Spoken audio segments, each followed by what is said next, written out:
Well, welcome to the new media show. It's great to be back again. Todd Cochran, my co-host, has decided that he's going to head off for a little bit of a vacation. I guess the podcast movement wore him out or something like that. But my name is Rob Greenlee. If you haven't watched the new media show before, I occasionally will be the lead host on stuff when Todd's gone. Now that I have an account with StreamYard, I can jump in and say, okay, Todd, go off and have your vacation. I'm going to continue the show. But I'm really lucky to have Deirdre Tshien with me from Capsho. And she was at Podcast Movement, right? And welcome to the show, Deirdre. Thank you. I feel like I'm a poor stand-in for Todd. I've got big shoes to fill for sure.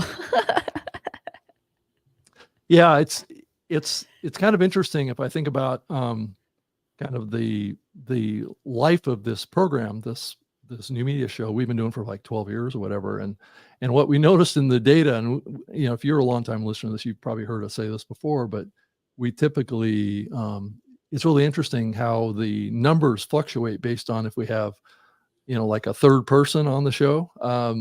How that affects the overall numbers. This is like people like to tune into the show just to hear us, Todd and I, kind of argue about stuff. So, oh, okay. So do you find that you get the most listeners when it is just the two of you versus when you have a guest?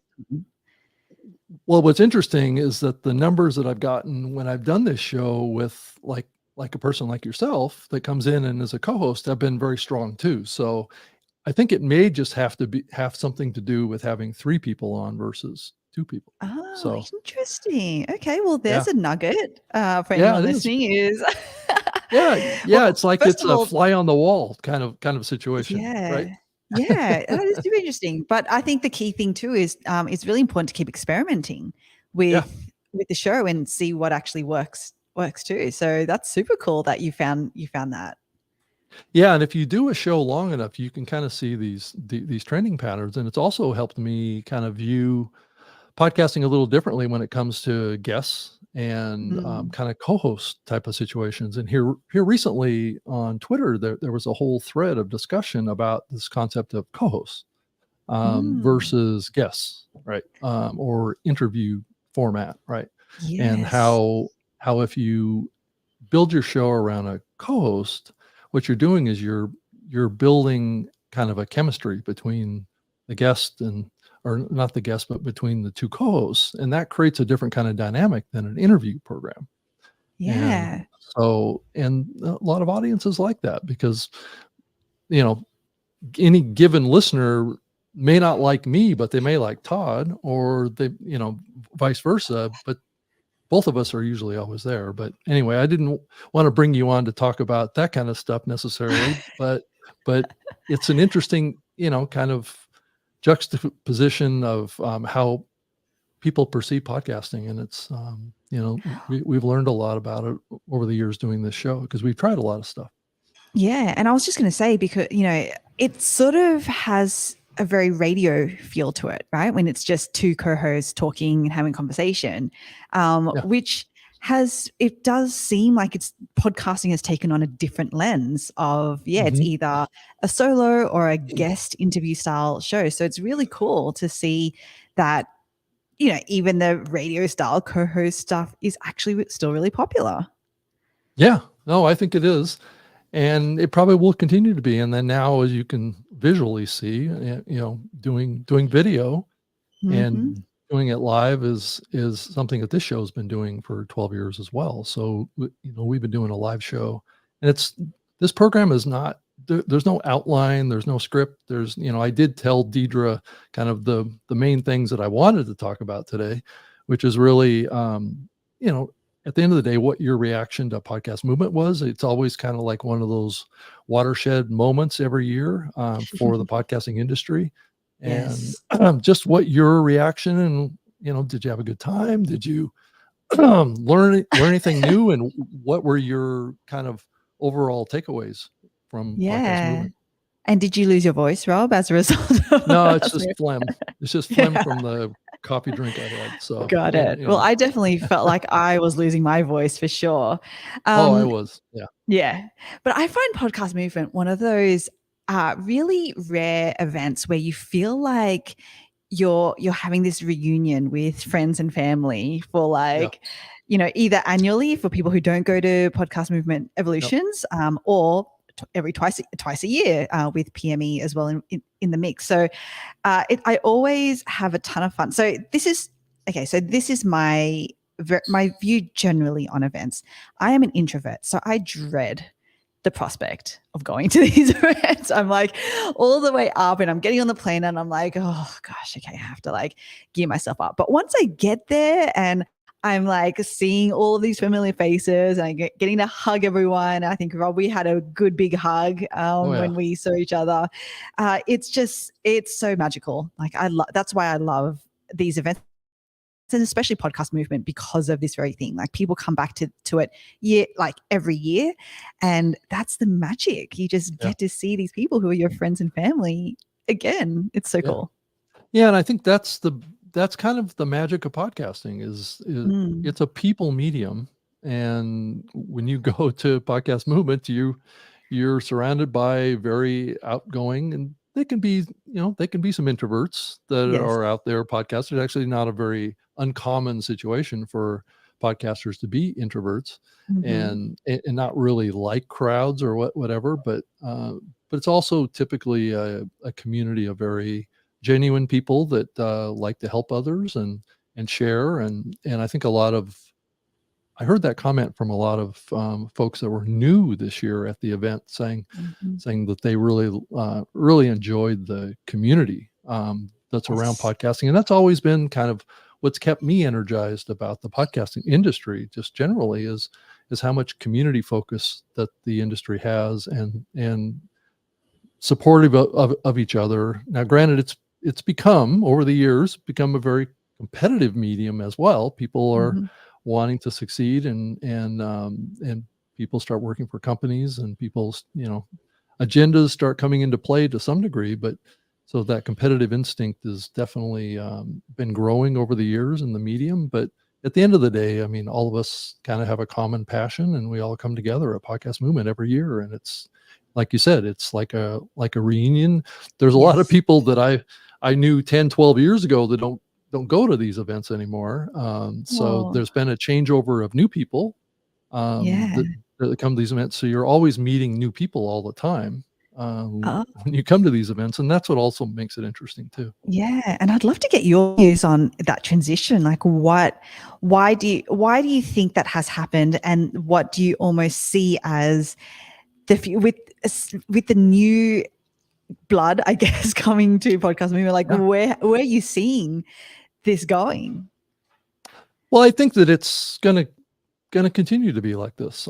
I think that there's a changeover in the industry right now. I think that the Gen Z community is going to have a huge impact on the direction and the kind of the population of the podcast industry. I think that younger generation is coming in, and it's inspiring a very rapid growth in the listening and consumption side because of the type of content that's being produced in the medium. So we're seeing, almost like a generational shift that's happening in the industry, and really what really I think makes that obvious is the conversation around video at the event this year that has created, quite frankly, some consternation with some of the longtime podcast people in the industry that are like, well, no, video belongs over in YouTube, and YouTube's not podcasting. And so podcasting is only something that's consumed off of an RSS feed. And that's the perception. And I get kind of flack from the industry too, because I'm a little bit more kind of like opening my eyes to what the reality of the perception of the consumption side. That this is more than just RSS feed now. I mean, I think that the listeners and the viewers, and I'm increasingly saying it that way, are seeing podcasting as much more than just content that's delivered off of an RSS feed, though that's still primary. But it's definitely growing, and YouTube and Spotify and these other platforms are definitely adding to that shift. Yeah, and it's so interesting because it is 100% a generational thing. Because if you ask me, I didn't even enter my mind when this whole thing started, this debate started around the video podcasting, types of things. Because I was just like, well, does it really matter? It's just a different way to consume the same content. But that's very much, millennial view right there, right. Which is probably very different to the Gen Xers and the Gen Zs. Which one's the one before me? Gen It's X, the right? Gen Gen Z, X. is the younger gen, right? Yeah. So the ones before the generations before me have a very, very different and almost definitive view of what podcasting is, which didn't even enter my mind when it all came about. So it's super interesting to see, even like from a generational perspective, how people view even certain types of medium as not just general consumption, but like the way that it gets delivered or how it gets delivered. Yeah, I mean, it shouldn't matter as much, really, in the bigger picture of things. And I've been told this many times from those that are doing the research on this and that are presenting this trend line is that really we should be thinking about this medium more from the viewer and listener side, but yet I keep coming back to this thing. Well, the podcaster needs to understand the distinctions here. So it's really an understanding that there is RSS and there is other forms of distribution. We can view them as podcasting, or we don't. That's a choice. But when we say that video on these platforms is not podcasting, it's conflicting with the message that is being received by increasing numbers of consumers of this content. So we're talking to not the complete industry. We're talking to just a segment of the industry. And I'm not sure that that's the right long-term path to go. Thank you, Eileen, for the comment. Appreciate that. She's happy to meet you, Deirdre. Yeah, nice to meet you too. It's super cool. Just to go back to the podcast movement question, like what I really appreciate about what Dan and Jared do, and obviously the whole podcast movement team, is the innovation that they bring into each event. For example, there was the concept of brain dates, which I was fortunate. Jared reached out to me and he was like, I want you to be one of the first to use this. And when I first kind of went into it, I was like, I don't know what I'm doing here. But, again, I'm a millennial, so I just push buttons until something happens. It kind of works. Right. And so that happened. And I just got a ton of my friends onto it as well. I was like, oh my gosh, this is going to be amazing. And it was so much fun to not only host, but to even attend some of these brain dates, which are the small, much smaller discussions around specific topics. So I thought that was a really, really cool addition. What did you manage to get involved I did a in brain date too. I did a brain date about the convergence of audio and video together now, and had a table full of folks to talk about that. And it was an interesting conversation. Actually, I recorded it. Oh, so that's a great episode. I'll be putting it out. I did like 12 interviews and 12 recordings at Podcast Movement with the new Namano sound capsule device that I have. I remember, us using that.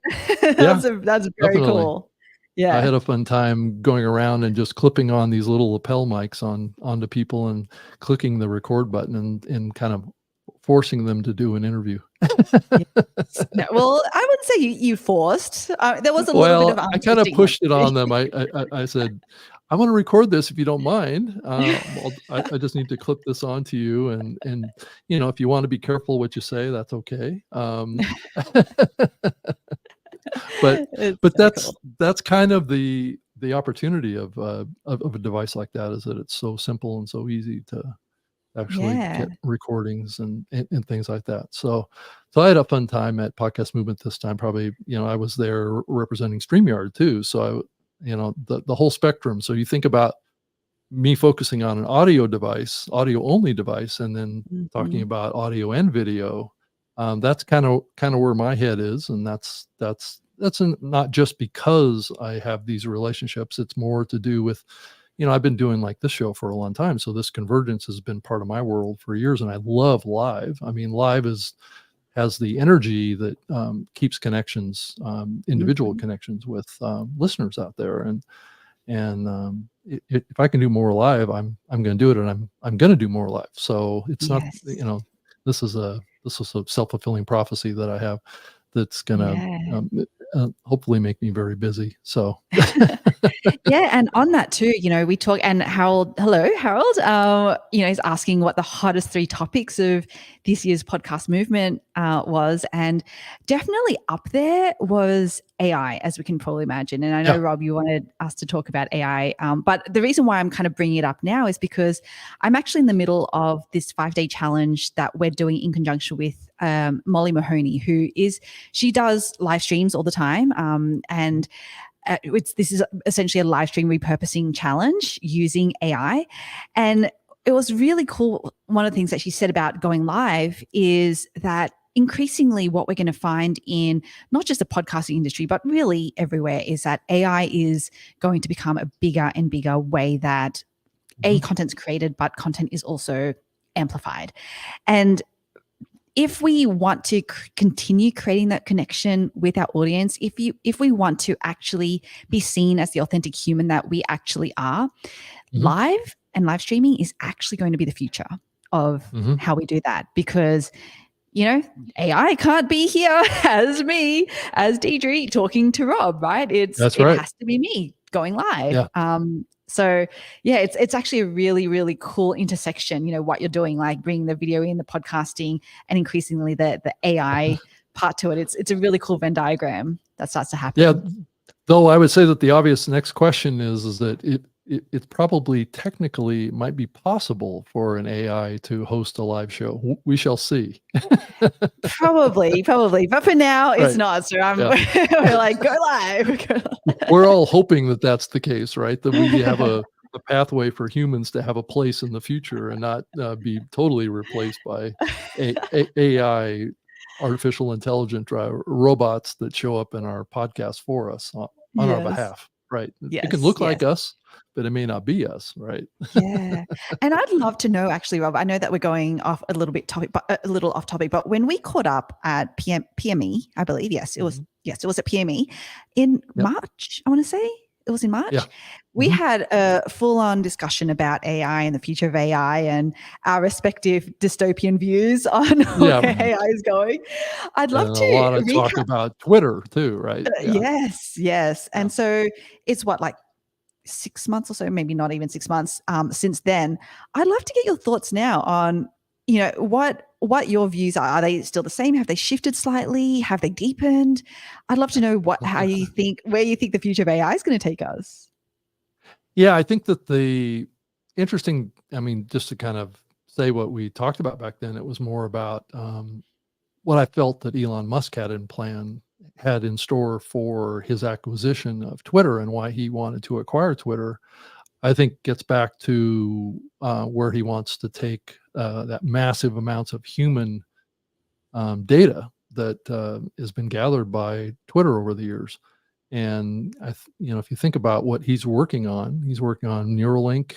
He's working on. Mhm. I don't know if you just saw his announcement that he did a live video in a Tesla vehicle demonstrating full self driving 12.0, I and hadn't. what Okay. that car, what that means is that his full self-driving software with the 12.0 upgrade will be the car will be driving itself based on AI technology, Mm. and it's based on what's called a neural net, not Mhm. code. So just to give you an example of what that means is that there's no code in there that tells the car to stop at a red light, It's all learnt or through all of the it's other cars that stop at red lights. it's all done through video training. Yeah, So it's crazy. the AI has been developed to really replicate the human brain. Mm-hmm. And think about how we gather information from the world and what causes our ability to navigate the world. It's through our vision and through our kind of instincts that are built into visual training that we've had over our entire lives. And that's exactly what Elon Musk has replicated here, is the ability for the AI to learn visually Mm-hmm. and to interpret that information into actions on the part of driving the vehicle. And he quoted in there when he was doing this demonstration how smooth the car was and how it drove, just like a human, because it had been trained by videos that were coming out of actual human drivers of the Tesla vehicles. I mean, each of those cars has up to 8 video cameras in it. And so it's gathering lots of data around lots of driving situations. I think it's like 4 million cars that are gathering data. So you start thinking about just the vast quantities of visual Mm-hmm. data that it has for that machine learning model to pump into the AI engine. And there's no code that says stop at a stoplight. So it's like, I think we're at that was a huge inflection point, and I'm not sure that everybody really fully grasped what that means. I don't know what you Yeah. think about that. Hearing that, I'm assuming you heard about that now for the first time, but Yeah, because I guess I don't really follow, the goings on of Tesla, but I do high level somewhat follow the goings on of Elon Musk, and he's one of those figures that is like brilliant, and you can, and I am like in awe of the brilliance, but also I'm incredibly pretty terrified of what is coming. right, and the yeah, power that he holds, because, and I think this was at the heart of our discussion even previously, Rob, which is, imagine the amount of data, human data, that he has access to, between yep, owning the roads with Tesla and the human discourse conversations in Twitter, now X, even like the satellites that he's, funding over, third world countries and stuff with, SpaceX, oh, now space, like there is so much data that oh yeah, this one person has access to. And when you think about what, one misguided decision or one, it's kind of scary, right? What could be happening? yeah. Well, I mean, if you think about the big picture of what he's doing, I think when we were talking about Twitter, it was like, that's the real data is the most valuable thing now, Mm-hmm. and having ways to gather data from humans, especially when you think about what he's building. He's got the XAI project that he's building, and that's going to aggregate all this data into. I believe he's determined to build AGI, which is Mm. the artificial general intelligence, which is kind of like the next level. I mean, most Yeah. of the LLMs that we see out there now, and ChatGPT would be a good example of The that, biggest. are fairly limited in their scope, right, of what they can do and what they're capable of doing. Yeah. But AGI is like human intelligence, right? We can do It's anything based on what we're it's the trained to do. Skynet. It's the Skynet. It's it It's is. coming. It is, and he's literally gonna have all those Yeah. Starlink satellites that are gonna be able to Yeah. connect the world to Yeah. this AI. So as you think about, maybe 1 billion of the Optimus Tesla robots out there, all connected to Starlink, you can kind of you can kind of see Yeah. how this might work. But Oh gosh. what was also remarkable about his demonstration was that he also said that the new FSD 12.0 is doesn't rely on an internet connection. So, Oh, well, think about it. okay. We don't. I mean, I guess to some degree we rely on an internet Yeah, I was connection about to because of say, I do. our phones, right? Yes. But but the but the AI that he's built to drive these cars isn't dependent on an internet connection.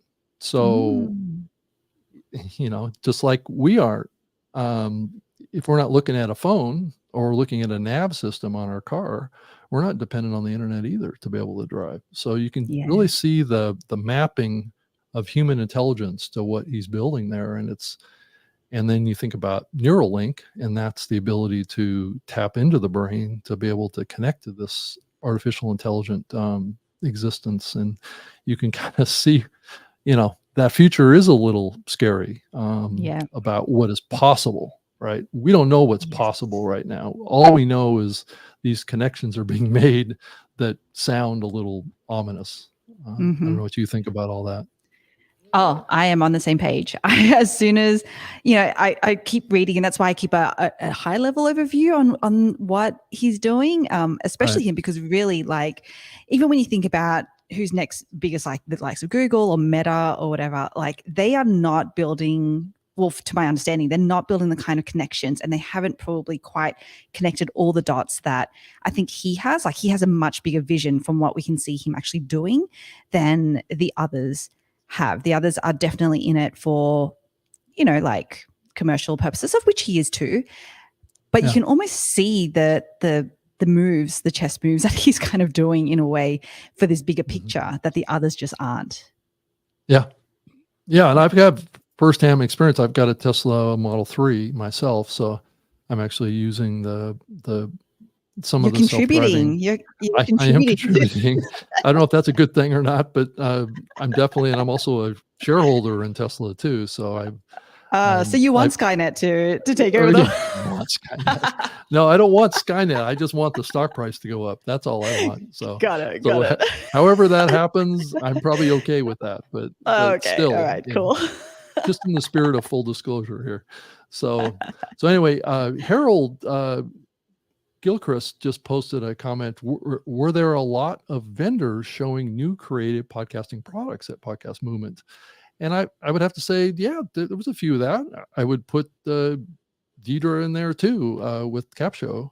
But AI, there was AI on display at Podcast Movement, and there were new, recording platforms, and there were new things, and which is always the case at Podcast Movement. I think new companies that are coming up that want to reach the podcast market will get a booth, and that's what it did. So, StreamYard was there for the first time, and Numano was there, and that's that a recording device that uses AI as well, and increasingly even StreamYard is using AI technology. So, I think that there is a convergence happening, and as you think about what happened between Squadcast and Descript just a couple of weeks ago, it's another example of kind of this convergence of these AI publishing and post-production type of publishing platforms that we're seeing, and of which Capsho is one of those, of trying to connect up the recording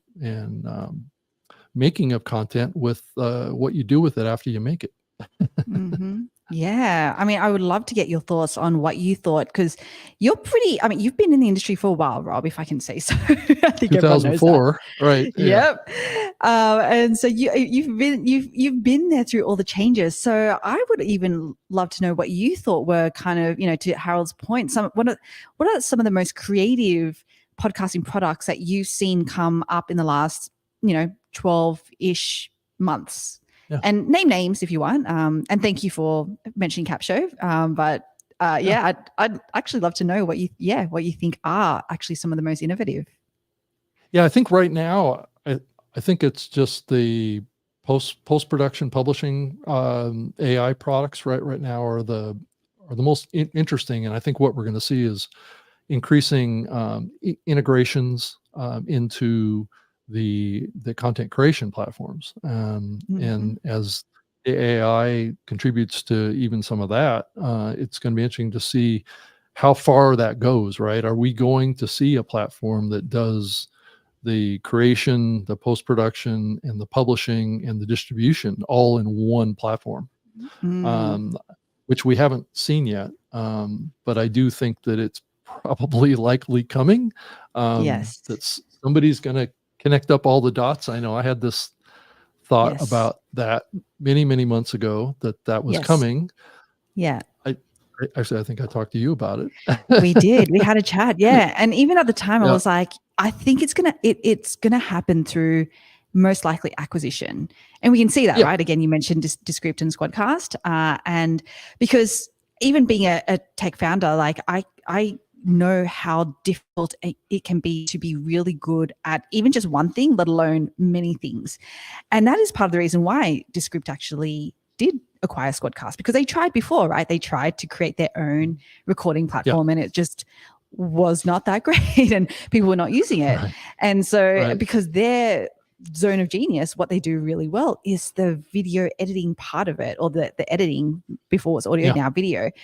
And when they can just double down and focus on that, which is just make that the best that they can be, it just makes total sense that they just acquire now other companies and start to build that workflow out. So I think you're right. That is what is coming on the horizon. It's just going to be interesting to see who can actually start to dominate that game. Yeah, I mean, I don't know that there's a lot. I think you're one of the exceptions. I'm not sure that there's a lot of expertise in AI technology within the podcast industry per se. I think a lot of the expertise is still somewhat on the outside of it, and are slowly but surely trying to integrate with the industry increasingly. But yourself and your platform is an example of someone that understands AI and how it can be utilized, and is building a tool that really helps podcasters kind of streamline their post-production side of what they're doing with their program to help them with the publishing side. So, I think that those are the layers. So I guess what I'm saying is that you're probably an acquisition target at some point. Oh, thank you. That may be the goal that you have too. So if anyone wants to throw money at me, right, exactly. Exactly. So, and I think, your piece will connect up to another piece, right? And they will be, and that's what we're going to see initially is, some kind of partnership, some integrations that will happen with, let's say, the hosting platforms. What probably you need to get connected up with more is the creation platforms, and then you can be kind of like part of that funnel into the hosting and distribution side. So is how I think that makes see that coming together. Yeah, and that makes total sense, because even though, and thank you for your kind words, yes, we are heavily in the podcasting space, and that's kind of where Capsho starts and is very much that's where we're investing our time. But we are very intentional to say, like, we are more of a marketing platform, if that makes sense, as in, like, because you're right, it is all about post-production, but we help podcasters create their marketing assets. Because one of the things, definitely when I started my first podcast, not like 2 decades ago, like you, but 3 years ago, that was the one thing that I struggled with, which was how much it kind of sucked to have to actually create more marketing assets to grow my podcast, because you just don't think about those things when you start a podcast. It sounds like a lot of fun. It's like, yes, I can record, and the editing for some people might be a bit of fun, but then it's like, I have to actually market this thing for it to grow. I actually have to get it in front of people. That is tiring. It takes up a lot of time, and so that's why I say it really sucked. And so that's where it came from. And because we're marketers, my co-founders and I, we really, really built Capsho off the back of our marketing expertise for podcasters. And so so thank you for saying that. Yeah. So how important is kind of the feedback? I mean, I know you built kind of like an ambassador community, and you're gathering, I'm sure, feedback from many people in the industry around features and function and things like that. And so where are you at in that process? Are you feeling like, you guys are really clued into the workflow process that typical podcasters go through, and you're trying to like chip away at their time that they have to devote to doing this stuff? Yeah, it's one of those catch-22 situations. Okay, so let's talk about time first, because we do get some feedback to be like, I don't understand, this isn't saving me time, and that's because quality too. Well, that's the thing. That's the thing. It's like, what does time actually mean to people? Is it really, really? I think that's what's has become really apparent for me, because time for me was just like, time equals either how much you can create in a certain amount, that is either more or of better quality, or it's just, if you just want to focus on one thing, it does actually massively shrink, that. But people don't view time the same way. from one person to the next. And that's just the really, really fascinating thing about, how we, because, they're getting, you leverage AI to be able to save time. Now, what does that mean? For me, it means you can actually create more at a better level, which is like win-win. Like, why wouldn't you, right? Why wouldn't you leverage these tools at your disposal in order to do that? But I think, what happens is we get so desensitized to what it is that where our expectations are. So it's like, saving time actually means I want 100% perfection for even more, even if I wasn't doing them before, but now it's like, I'm going to do more of these things and it's going to be 100% perfect. And it's just push button, to your point, like from the workflow perspective, push button from wherever, from a publisher or like a hosting platform or an editing platform, all the way through to it's on a social media platform or it's published somewhere.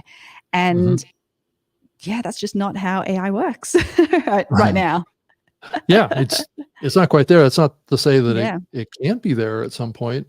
I guess, all of us have to decide how much dependency we want to have on AI and in what we do with our podcasts. And that's, I think it's still a little bit early to be entirely dependent on it, but obviously even today, I don't even think it's technically possible to do what I'm talking about here. So that is somewhere down the line, and hopefully, platforms like yourself and other hosting platforms will understand how this workflow can work, because it will be a revolution of sorts in how the workflow of creating a podcast is. But I think that the big question mark is still, how will AI affect the content that's actually created, right? Not the post-production metadata stuff. I think we have a clear understanding of what that looks like. I'm just curious about, even if you look at what Descript is doing with the post-production, with the editing and things like that, and the ability to remove, the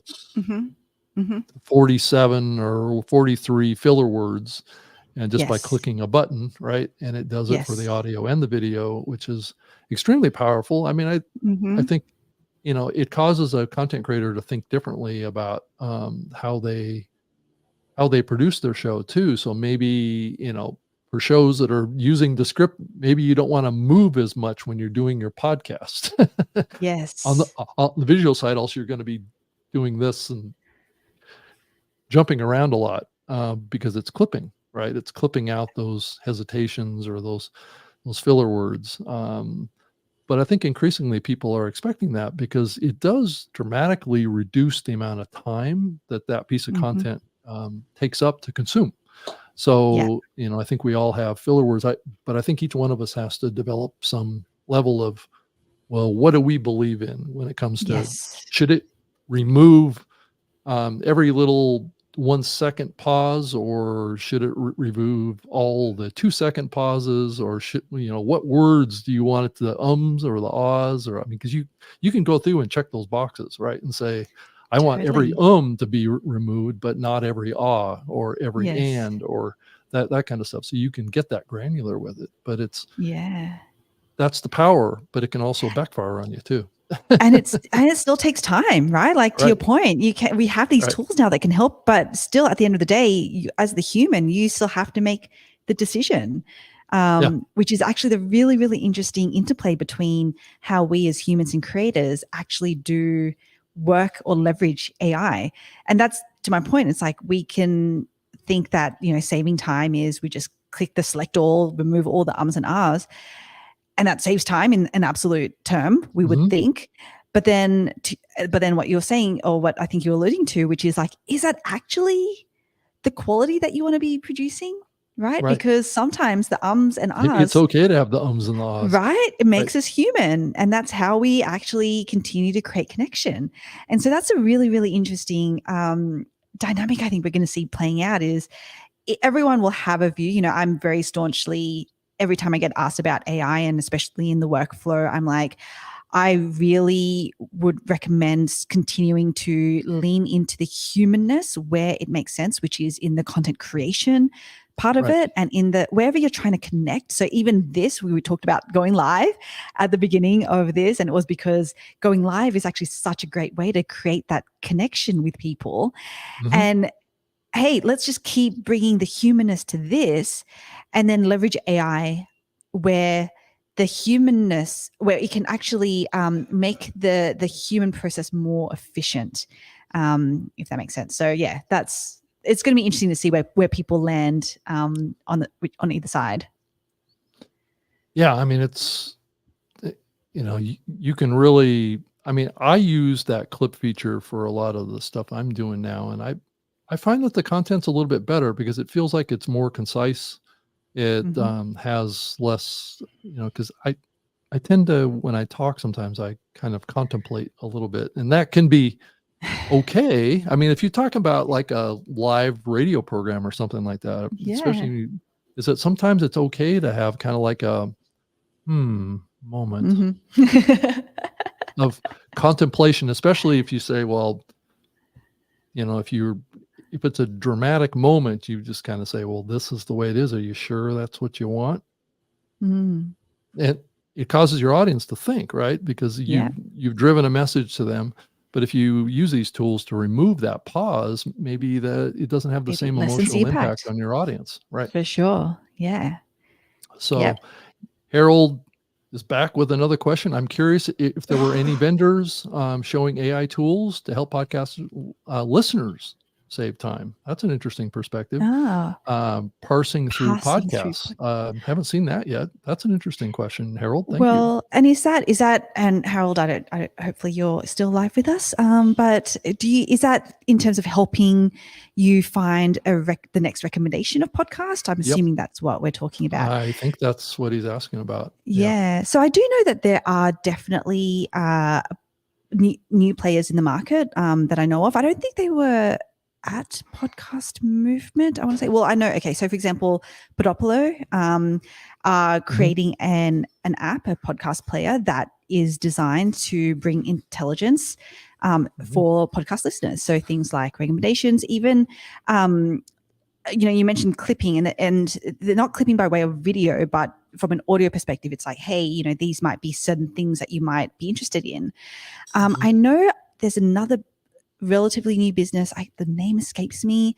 They're doing it more from an educational perspective around going almost, you can, creators like us can input our episodes, our shows, or whatever into this platform, and based on what the listeners have said that they're interested in from an education perspective, they'll actually surface, even just like very relevant bits. So it's almost this algorithmic, like the search thing mix out, but only for podcasts, so there's some really interesting ways that people are looking at this.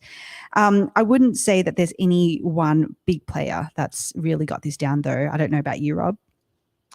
Yeah, I don't know if that much effort that's being put in yet with AI technology, but one analogy that I can draw here that hopefully will help, I think, with that is that how we've seen content discovery occur on YouTube with algorithms, things like that, is something that has been mostly missing from the podcast listening side, I believe. I'm not sure that there's as much intelligence behind the association engines and the recommendation engines that we've seen develop in YouTube come to podcasting yet, but I do think that AI will have a role in that at some point.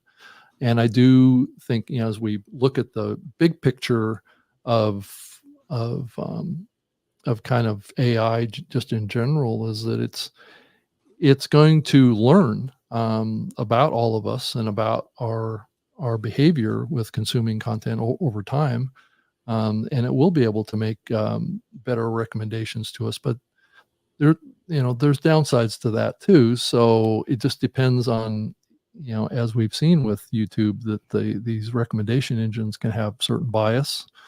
They can have moderation capability as well. But it's all keyed really. And I think even YouTube is tapping into this. And I think a lot of the big listening platforms like Apple and Spotify or whatever are tapping into transcripts increasingly. And I think about Capsho, and I think about Descript and these other platforms. This whole infrastructure that we're talking about is all keyed on accurate transcripts, and being able to edit via the transcript, to be able to generate metadata based on what's in the transcript, I think is, that's foundational. And I've been feeling that movement for like 3 or 4 years now, that transcripts, because I was hearing all these big companies like Apple and Google and Spotify talking about how they're going to start pulling transcripts and storing them internally, and then maybe eventually making them available publicly to listeners off of their platform. And I think we're starting to see that crack starting to happen now. But I've been counting on these platforms using those transcripts to create better discovery algorithms. But it also opens the Pandora's box to moderation too, because once they have that deep content metadata, they can analyze it and do various things that we may or may not like. So which is where it's really interesting, the whole concept of podcasting, the power of podcasting being the I guess the independence for the creator, and based on RSS feed, etc. And when we are like increasingly, because there still has to be distribution, and we know that there are big players, i.e. iTunes, Spotify, that are the biggest distribution platforms. And so how do you keep your independence when there are it's still a distribution play, right? Like it's so fascinating. I used to work I worked for 7 years for Microsoft on the Zune podcast listening platform back in the early days of the medium. And so I've been on that kind of listening platform side for many years. And it's it's a challenging place to be. I have a lot of respect for the folks at Apple and the folks at Spotify that are trying to play on the listening side. It's not an easy place to be. Because you're always trying to, you're being evaluated based on the consumption and the usage and things like that. And it does tend to drive you into different situations. And I do think that there is a model there that YouTube has established that could help podcasting. But like I just said, there's baggage that comes along with that, that we may not all like. And I think a lot of people will criticize what I just said because of that risk. So, but I also think that if you think about it, if you start putting yourself in the position of the listener or in increasing numbers of viewers, I think it makes a lot of sense long term. I just wish there weren't the content moderation interests that are out there, because I'm a big proponent of kind of free speech and having people be able to, share, which has always been the culture of podcasting. It's always been, nobody's, unless there's kind of like, hate speech or whatever, it's all keyed on terms of service that a lot of these platforms have. And I've been involved in some situations where content had to be taken down, but it's still relatively rare in the podcasting space to have content taken down for content. There's a lot of shows that are taken down because they have copyrighted music or things like that, but per content takedown based on topics or subjects or whatever, it's not widely done yet. Which is, this is a whole nother can of worms that we could be opening around free speech moderation, things like that. Because honestly, I'm like, you can probably tell from my accent that I'm not from here. I live here now, but I'm not from here, and so we just don't have the same kind of, I don't know how we call it, like deep ingrained feeling of right to this concept of free speech, if that makes sense. Like it's such an American thing. I feel that it's, and I look at it and I'm like, I get it, but I also think that Americans are a little bit crazy.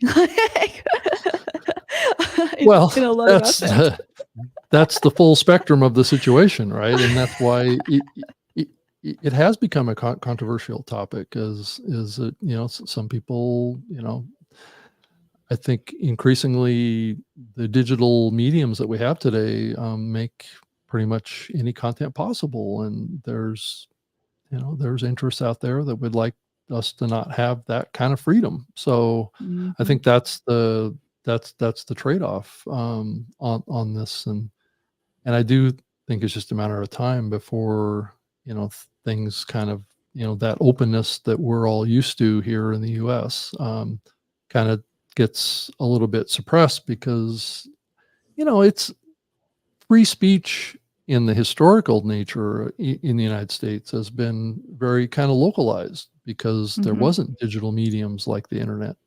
So now that any given person can have a megaphone to go to the world, it wasn't just to the local people that they were around, where they could be individually criticized for their thoughts. Now it's like on a global stage, and that does make the authorities a little bit more concerned about it.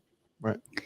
And that's exactly right. And, when you think about free speech, it's like, I don't know, I'm interested to know, do we think that it's always historically been free speech, or is it free speech for the people who have more money, and therefore can create the bigger audience? And, you know what I mean? Like it becomes a very... Yeah. I mean, I think if you have heard what Elon Musk has said about this, and also Linda, the new CEO of Twitter, is that we believe in free speech, but we don't believe in free access to that speech. So, you can say whatever you want to say, but if you say certain things, it's not going to reach as much people.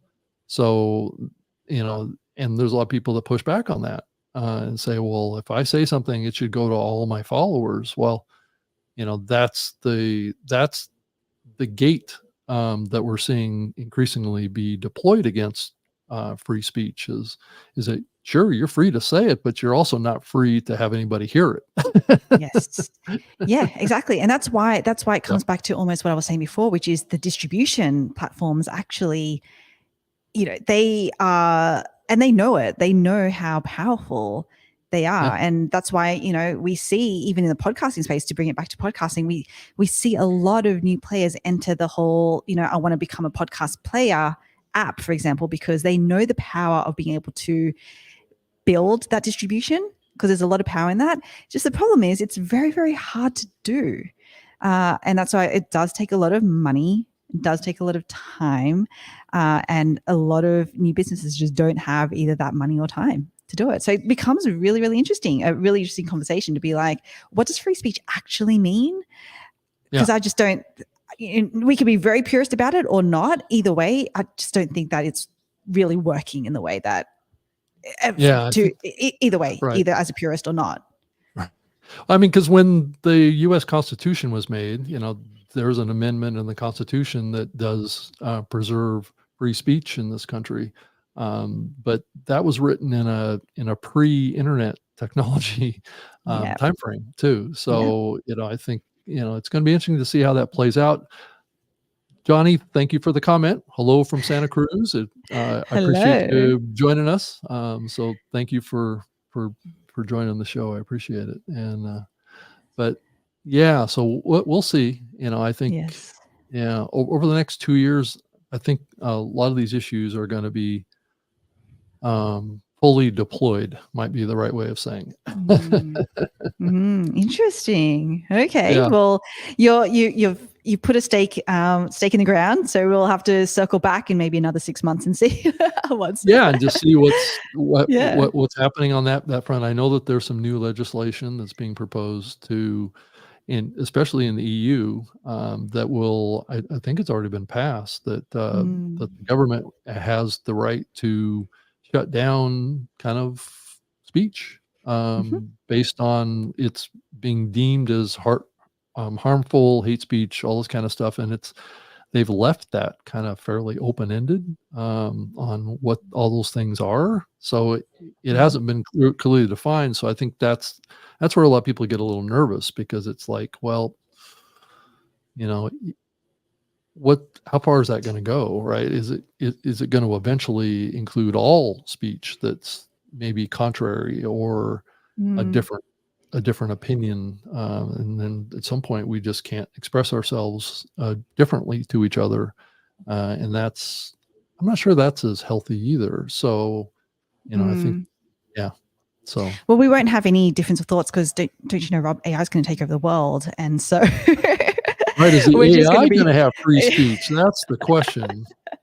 You know, is AI going to have free speech, but humans aren't? What's going to happen on that front, right? Yeah. So yeah, and even when you say that, it's kind of like what's fascinating is you kind of go, is there a reason why the EU, for example, are keeping it really open?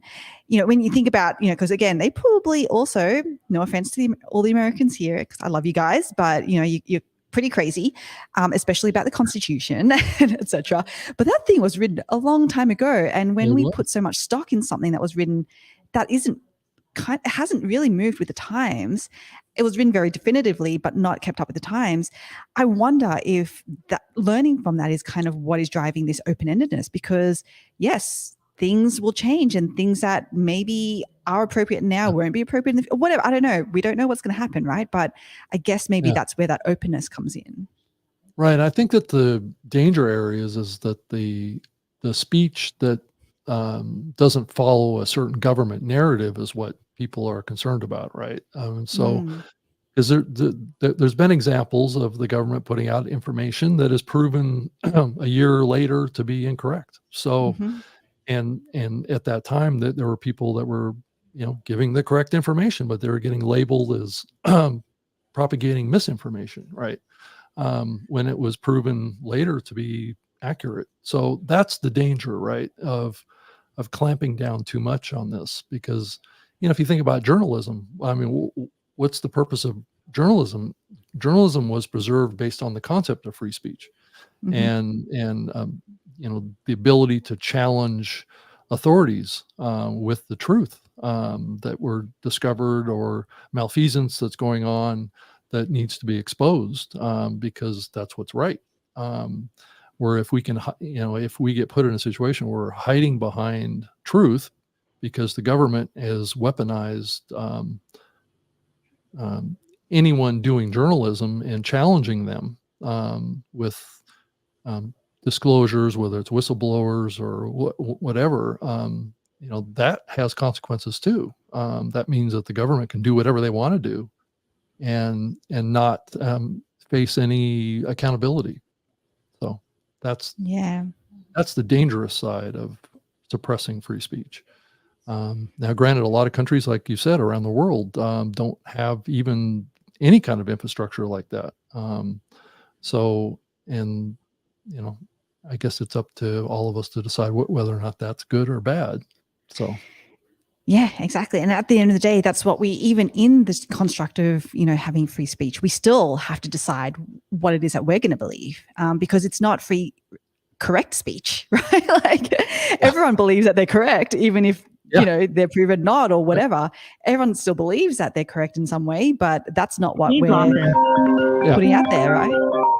Yeah, exactly. Yeah. So I think, sorry, go.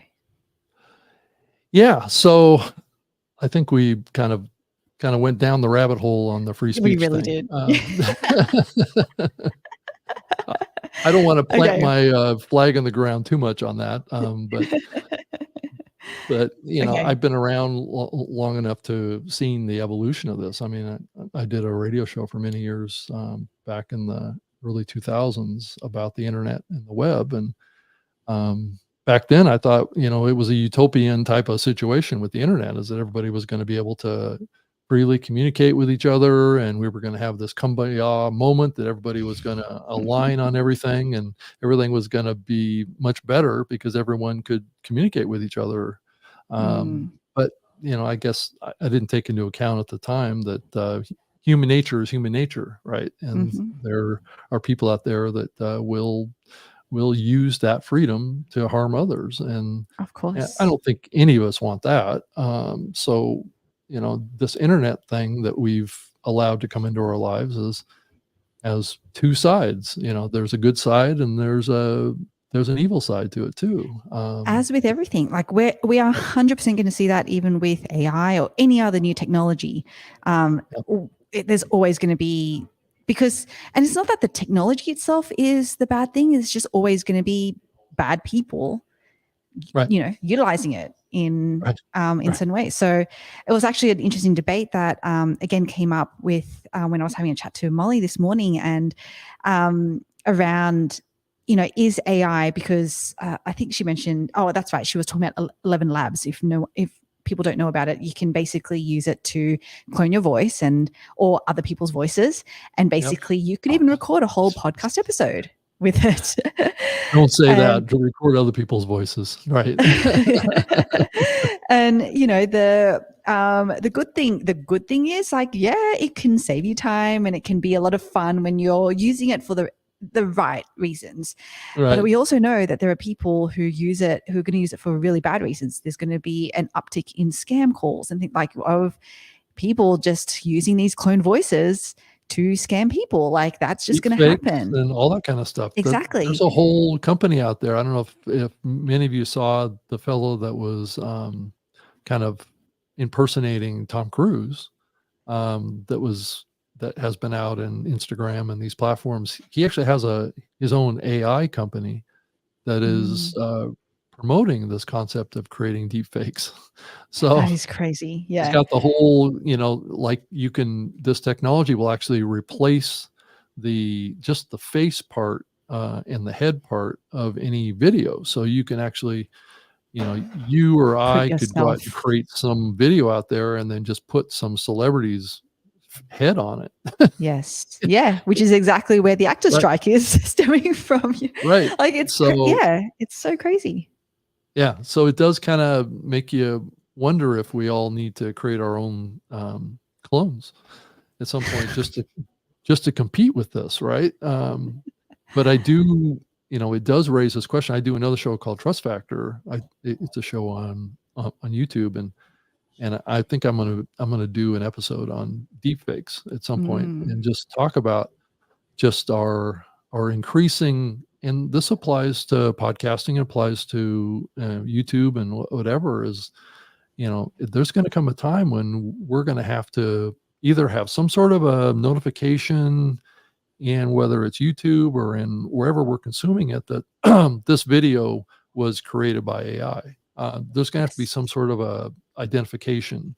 There's going to be situations where somebody will create a video that was done by, you know, some president or something like that is saying things that they never said.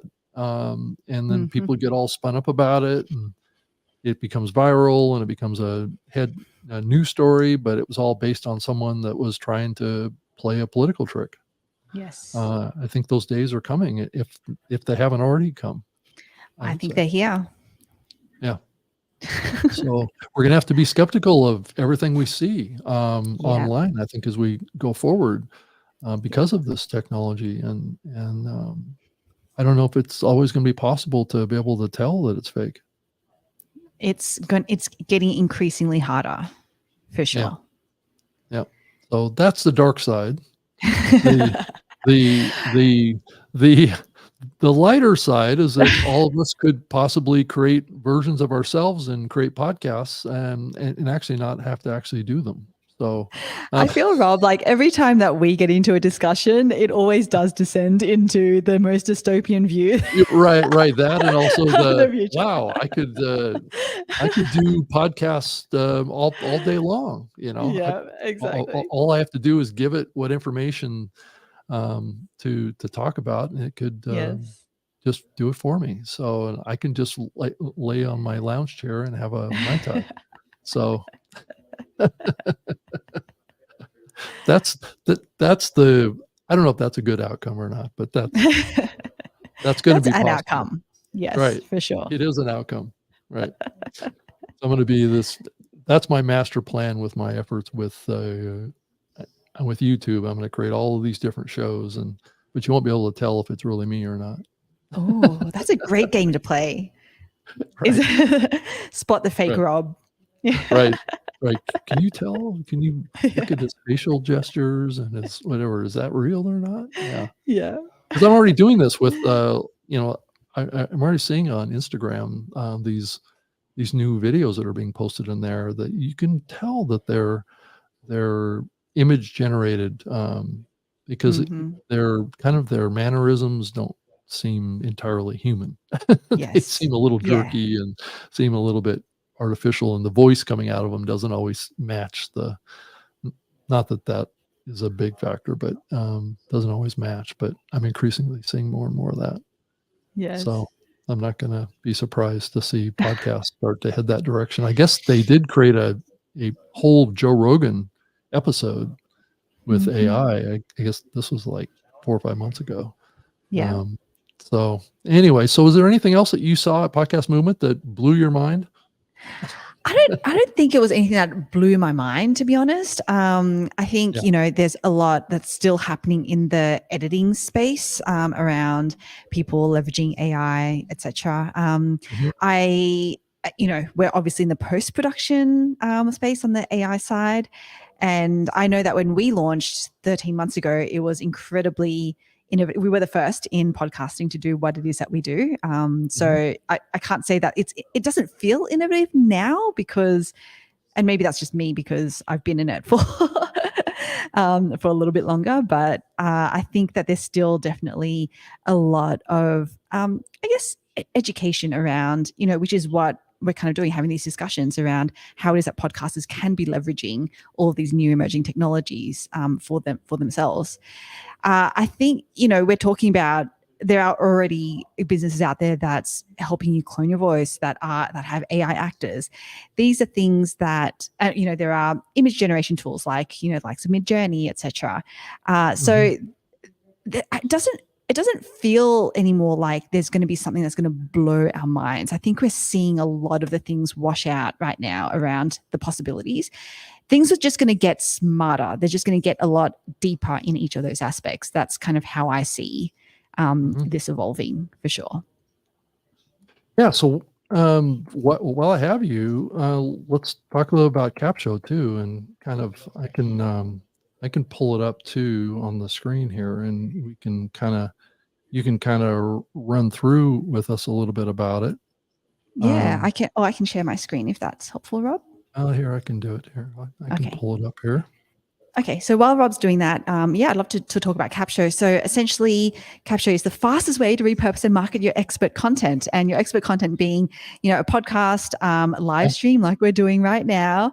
It could be video content. So anything audio or video, you can essentially put into Capsho, and we create all of the marketing assets for you. So what that means, looks like, is your title and description, your social media captions across all the different platforms, 2 types of email, so a promotional email and an engagement email for your newsletter list, a YouTube description, 4 types of blog posts, a LinkedIn article. And we, a few weeks ago, launched our creative studio, which is really helping creators turn that long form content into even smaller pieces of short form content. So we don't do, for example, the clipping yet. What we do is the smart identification of Mhm. sound bites, the smart identification of quotes, because again, we don't, we stand behind like what it is that we do and why we do it and how we do it. We don't really want to be contributing to what I call the content vomit. So I don't really believe in the go from A to Z completely automatically. Clips are created for you. I know that you use some of that, Rob. So apologies if I'm Yep. kind of going counter to what it is that you believe in. But from our perspective, we're like, if we can just smartly identify, so we take the time out of you identifying those Mhm. clips, but you use a Descript, for example, or any other video editing tool to actually make it your own. That is going to become the power of how we leverage, AI and keep our our humanness, our creativeness, Right. rather than have everything look the same as everyone else's out there. Sure. Well, I pulled up on the screen kind of your My Shows page on the Mm-hmm. in the tool itself. Is there anything in here you wanted to show us or, um Yeah, because I think that when you last used it, you probably don't have access to Creative Studio yet, Rob. I okay. know that we're getting that Yeah. fixed for you. Okay. So I can show Okay. Okay. my, Why don't you do yeah, that why don't I then? do that? Okay, Okay. cool. I will shut that Um, down and you can show me the latest and greatest. yes, let's do that. Okay, so the My Show screen looks very much the same. But the difference is going to be inside each of these. So, I was rattling these, assets off, but essentially, we look at all the different platforms that we can create content for. Our Twitter is like by threads. So you can actually, use Capsho to help you create your Twitter threads, essentially, or X, we should really call it now. Your emails, your YouTube description, LinkedIn article, it's like a long form content, and then the 4 different types of blog posts. And this is what I was talking about, Creative Studio, which is where we do this smart identification. So based on the action you want your audience to take, so are you looking to raise awareness? Are you looking to get listens and views? Are you looking to get engagement? Basically, we will identify these 30 to 60 second clips. We can also generate an intro and outro script for you to, because again, a lot of times these will come from our guests, if we have guests. And, your followers on social media aren't there for them, they're there for you. So, you want to be able to pre-frame them and get them to watch your short form content. So that's why it's a really good idea to actually introduce the thing that you've clipped, and then also create that call to action. And so we identify it for you because can you imagine spending the time to actually find this? But the beauty is once we've identified it for you, it becomes really, really easy and simple to then just edit that out using a Descript or, as I said, any other video editing tool, and putting all that together. So, that's what we do on Soundbites. Segments is like YouTube segments, which is a 3 to 5 minute, very specific. So it actually will identify the chunks in your whole episode that goes to answering a specific question that you answered in your podcast. Because even like we did, Rob, we talked about a gazillion different topics in this last hour. And so what we've done here is just gone, we know that on YouTube, content that gets surfaced are increasingly going to be those how-to tutorial, what people are searching, and very, very direct and targeted. And so that's what we're helping here by identifying these sound bites and these chunks and putting them together for people. We identify these one-line quotes as well, and it's based on different, are you looking for a promotional style quote, a story style quote? That's what will surface for you. And we also have a short form script generator where, depending on the questions, again, that was answered in your podcast, and the type of audience action, it will actually generate a script that you can just record. Again, use a teleprompter, or Descript has one of those, one of the new features that they announced was the eye, like you can basically read this and then use Descript, and the eyes will look like it's looking at the camera. It's crazy. I've been playing around with that too with some of my. It can take a little while to process that if you have an hour-long video or something like that. It can chew along. Yeah. Especially but these are looking at the camera already. Right? Yeah. But these are, designed to be just short form video content. So you can imagine using something like Capsho based on one podcast episode that you've recorded, the amount of content that you technically can create and put out there is insane. It's insane. Yeah. So that's what we do. All right. Yeah, I think that's awesome. So, and I'm sure you're always thinking about some new aspect of what you can do. Is there a roadmap of new things that are coming to Capsho that you're always. Right. Yeah. Yeah. As I'm actually software SaaS product, it's that way. It's like we're in this really frustrating place right now in terms of our software, where we have to somewhat down tools and stabilize the platform. But it's frustrating because it's like there is so much more that we want to be doing. And so it's one of those things where we know that we just need to stabilize the platform, but there's so much, Rob, that's coming. It's going to be pretty awesome. Yeah. Well, that's fantastic. So Deirdre, it was great to have you on the show. I think we're going to wrap it up here and kind of let everybody move on with their lives. So it was great to have you on. Thank you. Thanks for having me on.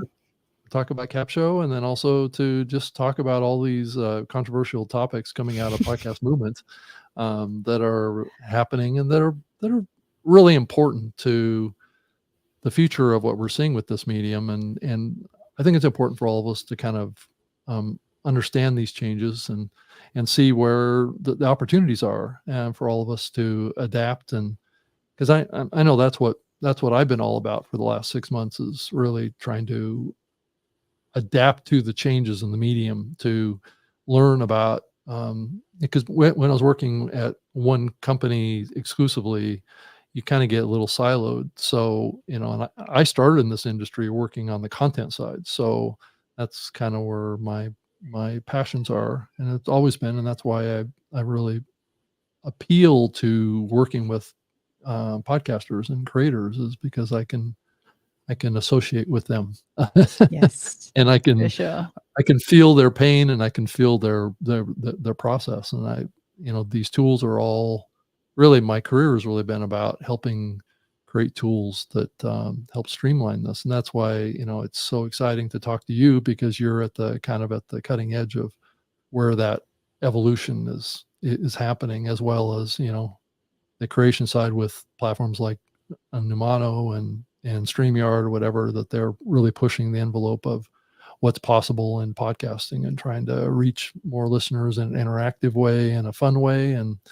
And so I'm excited to see the evolution of your platform and what happens to your company over the next couple of years, and we'll be following it very closely. So Deirdre, thank you for joining me here. And you're certainly, if you're watching this, you're certainly welcome to reach out to me. I'm at rob.greenlee@gmail.com.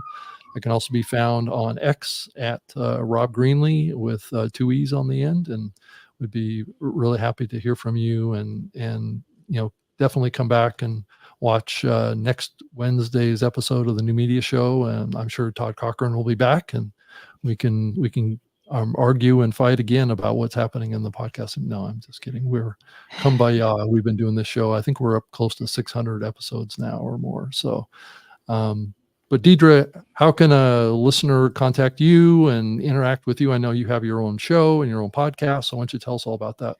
Yeah, so I have a podcast for podcasters. It's called Grow My Podcast Show. And essentially, I talk to experts about what it is that they've done, what strategies they've leaned on to grow their shows. And we do the things ourselves and sort of report back on results. So it's kind of a pretty hands-on, like you learn a lot and then you see how it is that we're doing it. So that's kind of what the podcast is about. And obviously, capsho.com to find out more about Capsho and what it is that we do. And we'd love to see you in our community as our newest Capshovian. Yeah, I'm excited too. I actually joined your community just, I think it was yesterday. So I'm excited about. Rob's in there. So everyone else has to come in. This is That's the right. place to be. It's a total requirement now. Sorry. You don't have a choice anymore. So, yeah. But yeah, well, thank you, Deirdre. Thank you for joining me and watching the New Media Show again. And I hope you have a wonderful day. And thanks for spending time with us today. So I appreciate it. Thanks. Bye, everybody. Bye.